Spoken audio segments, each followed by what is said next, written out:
কোরবানি গোশতকে কিভাবে কত ভাগে বন্টন করা যায় এবং গরিবদের মাঝে কিভাবে আমরা উত্তম রূপে দিতে পারবো। কোরবানি গোশত বন্টন নিয়ে আমাদের টেনশনের কোনো শেষ নাই, এত প্রশ্ন এই বিষয়ে আসে বলার মতো না। আল্লাহ রাব্বুল আলামিন কোরআন কারীমে বলেছেন ফাতিমু ফাকুলু মিনহা ওয়া আতিমুল কানিআ ওয়াল মু'তার, আর জায়গায় বলেছেন ফাকুলু মিনহা ওয়া আতিমুল কানিআ ওয়াল বাইসাল ফাকির, এক জায়গায় বলেছেন আল বাইসাল ফাকির, আর জায়গায় বলেছেন আল কানিআ ওয়াল মু'তার। সর্বসাকুল্যে তিনটা শ্রেণী এখান থেকে পাওয়া যায়। নাম্বার এক, নিজের জন্য একটা অংশ রাখা, নিজের পরিবারের জন্য। আরেকটা অংশ হলো দরিদ্র অসহায় গরিব মানুষদেরকে, ফকিরদেরকে। আর আরেকটা অংশ হলো আপনার প্রতিবেশী আত্মীয় স্বজন যারা হয়তো মানুষের কাছে হাত পাততে পারে না, এরকম মানুষদেরকে।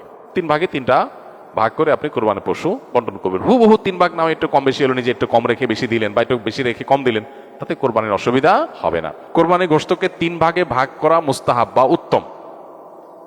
হুবহু তিন ভাগ না করে যদি চার ভাগ করে বা দুই ভাগ করে বা একটু হেরফের করে, তাতে কোরবানির অসুবিধা হবে না, কিন্তু উত্তম হলো এটা। আর গরিবদের মধ্যে বন্টন করার ক্ষেত্রে সবচেয়ে উত্তম হয়, বিশেষ করে আজকাল আমাদের সমাজে কিছু মানুষ আছে যারা মানুষের কাছে হাত পাততে পারে, তারা বাড়ি বাড়ি যায় কোরবানি গোশত কালেকশন করে, তাদেরকে আপনি দিবেন। যারা চায় ভিখারি তাদেরকে ধমক দিবেন না, না দিতে পারলেও।